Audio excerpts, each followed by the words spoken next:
Welcome again, everyone. Jerry's Old Guy Review, and it is here.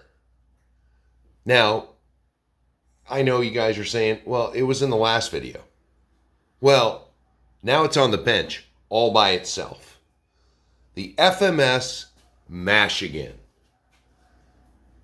And a huge shout out to Troca RC for sending it my way because brief history, heard about it when it was coming out. I don't do pre-orders. So pre-orders went through.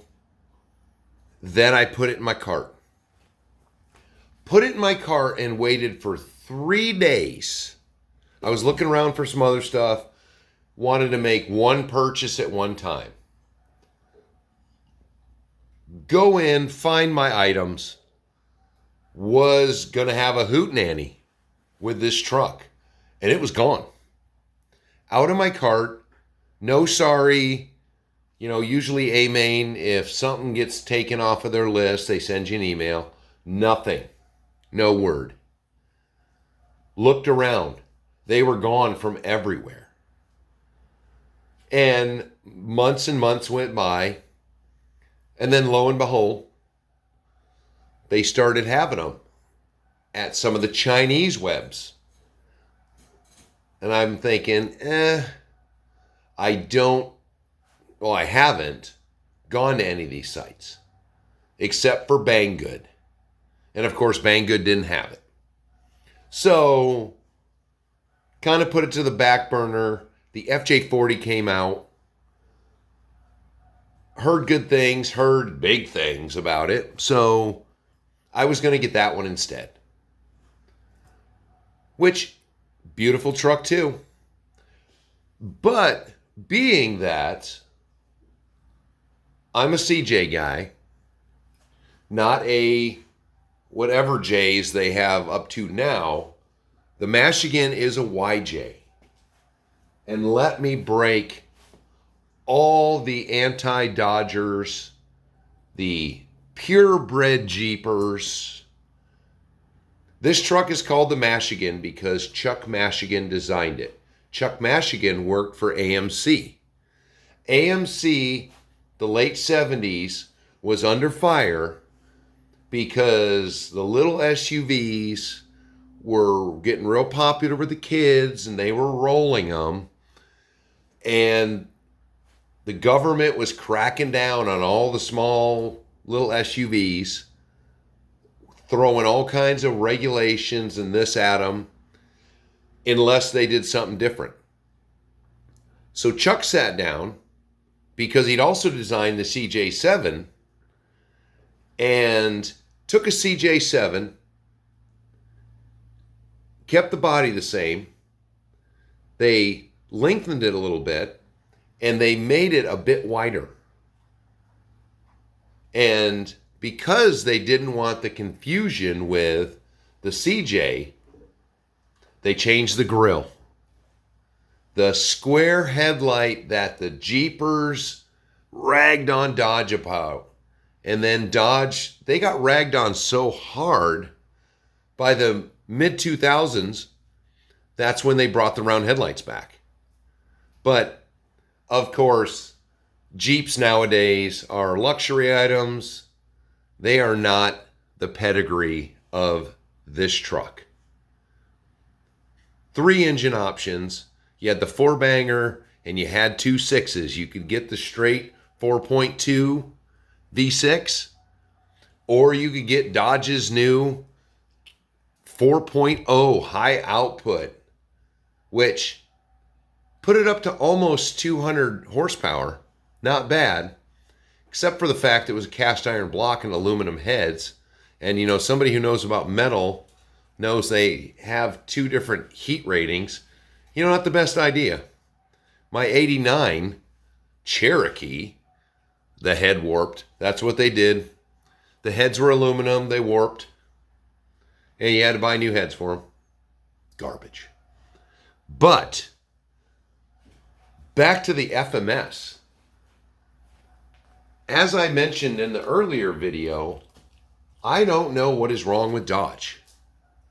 This vehicle, for my knowledge and all the hundreds of them that I've worked on, this vehicle is a rolling piece of art.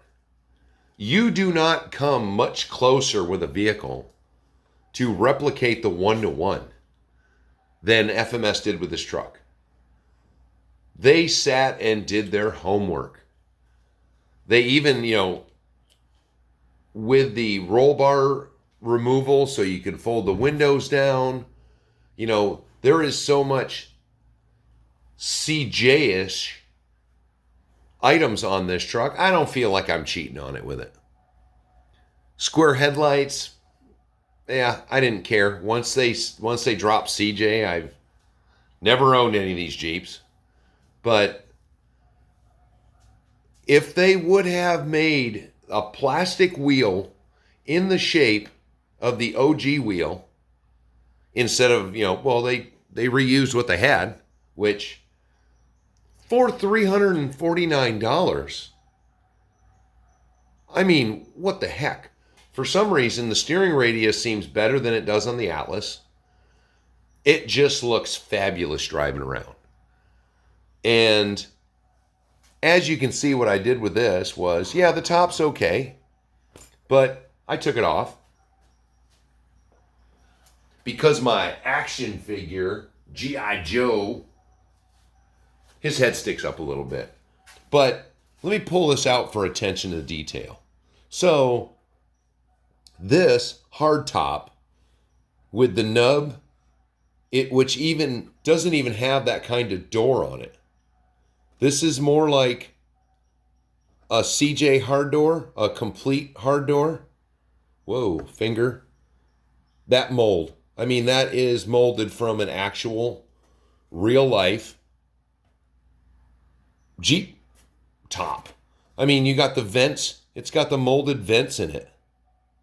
I'm just getting my finger out of the way so it can focus, try to focus. The hinges on this door. Why is that one acting screwy? Oh, okay. Yeah, I haven't looked at the inside of them. These hinges on the back of this door,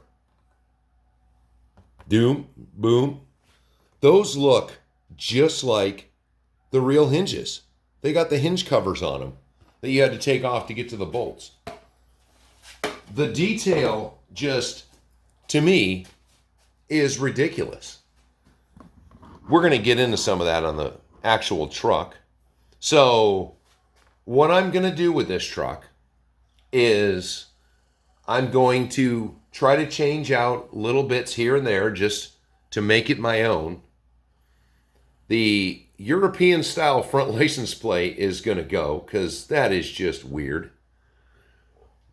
But I got a full brand new can of my backup extra spray for my one-to-one. I am going to make this YJ look like my CJ. It's going to have the exact same color. This paint job, except for the fact that it's like two different colors in places, is not bad. But I am just going to I'm not going to super scuff it. I'm going to scuff it a bit. But I want this to be, so if I get branch scratches and stuff, this is going to look good for rust underneath the vehicle.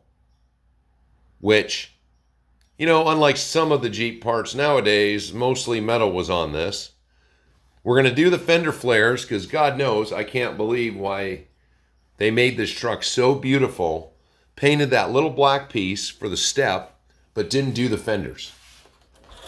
So we're going to do the fenders. We got a light kit for it. It's not for the kit, but it has a lot of extra lights because what's weird is light buckets for the marker lights. Light buckets, of course, it comes with headlights. Turn signals, light buckets. So that's all going to be lit up. Why put light buckets here and then completely ignore them in the back? So you got to pop the lenses off because there's screws that hold them on. But there's no light buckets. So we're going to do that. Even the spare tire holder, except for the part that sticks out, that is just like the spare tire cover that comes on the actual Jeeps. This, it just still blows me away, the detail on this.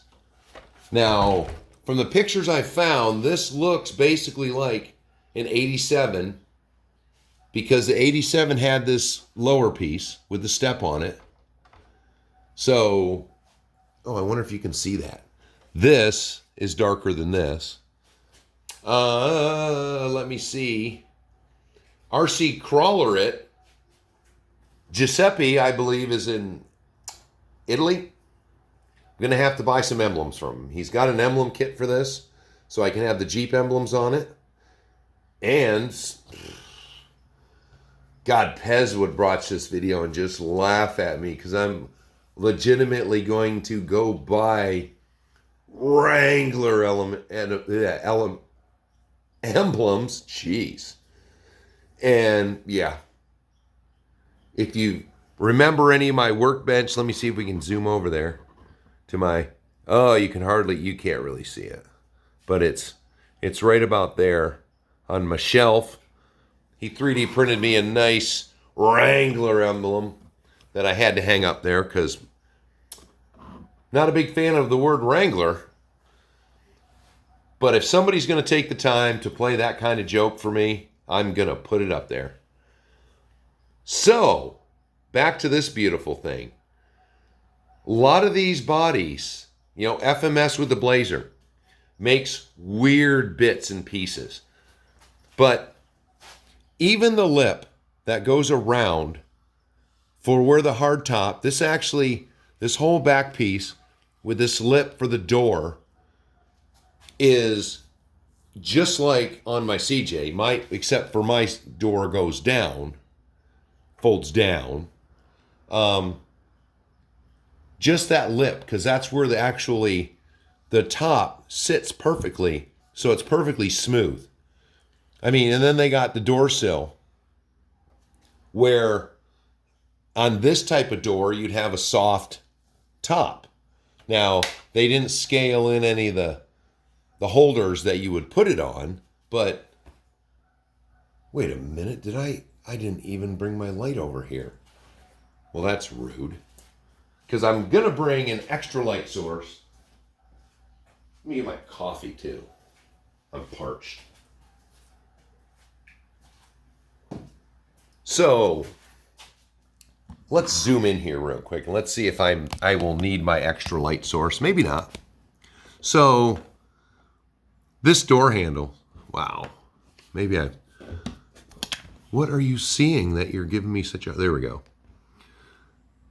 The door panel is beautiful. The door handle for getting out, your pull strap, these seats. I just can't get over the seats. Soft seats. And let's go. Oh, we can get right in there. So that was kind of an oh shit bar, but that one's not really all that functional. Speaker. Where your hinge would be up here for the window is molded in. You've got all your vents. You've got glove box. You've got radio. You've got your heater control with your knobs down here that let the fresh air blow in.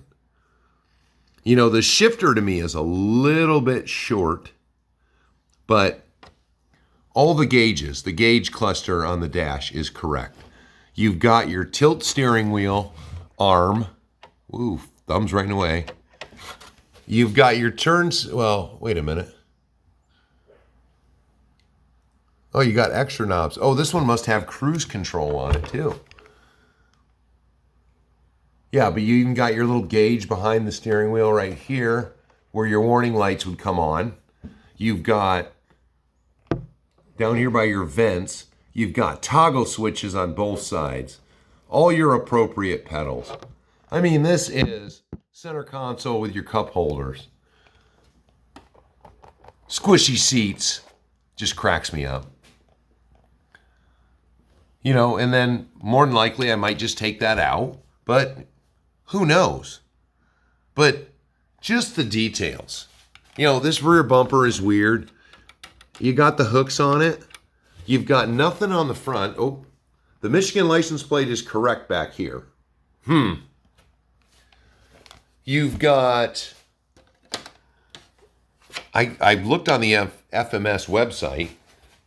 You know, is that something? Are they going to release the little bumperettes and that's how you mount them? I don't know. The mashigan's been out for a while. So that grill's coming off. The radiator is just black back there. So we're going to detail that out. But with FMS, with this truck in particular, I mean, this is so nice to have everything under the hood. With the hood hold, with the hood rod, the prop rod. You know, I'm gonna leave a lot of the stuff in there, except for, I got a 1060. Needs a new adapter soldered on there. And I had some RC four-wheel drive mudslingers. These are 2.2s, but they're not obnoxious in size. I mean, they're technically just a little bit, they're just a little bit shorter, but white wagon wheel, like my white wagon wheels on my 1-to-1. That so far, I've got some I think they're Yow Racing. The big bore shocks coming. I got them in 2 different sizes. I got 65s, because these are 65s. And I got some 70s just to see how much play I could get out of it. I'm going to do a little bit of a body lift, because even with bigger shocks, it might hold it up a little bit better. But what was it? I think it's only 6 screws that hold that body on. So I'm going to do just a small body lift on it, just to make those tires are going to hug in there. But this truck, those whatever those wagon wheels were, I don't know what the original ones were, but they were black, so I had to paint them. So they're all good and painted, got some good clear coat on them. And I just wanted to, again, Troca RC, I can't thank you enough for sending this my way. We are in talks. Alaska and Colorado are in talks to do a build for you guys. We're going to see what we're going to hash out. We've never tried that kind of thing before. But this, to me, this truck right here is just going to be like a labor of love. I just want it to be as detailed as it is. I want to keep that motif going. And I want to make it look, even though my truck is a CJ7, this is going to be a YJ. Done up just like mine. And I'm going to take my time on it, because once I start tearing it down, FMS does a very good job of putting these together, so I'm going to have to be extra careful taking it apart. But that is the new summary. My next FMS project, you know, I'm probably going to take and go whip it around a little more in the backyard before it's down. But this way, I've got something to just go out and tinker with. And it sounds weird to say, go out and play with a doll. Where did he go? Uh-oh. And now he's AWOL. I don't even know where the guy went. See? G.I. Joes. So, let me know in the comments, any of you guys who have done anything with these. Of course, you know, I'm going to have to tear the diffs and the gearbox and everything down so I can grease them. I'm going to see the comparison between the Atlas, which was bone dry, and the mashigan. We'll see if, with the love they put into building this body, did they do it with the drivetrain? And for Jerry and the crew, I will talk to you on the next one.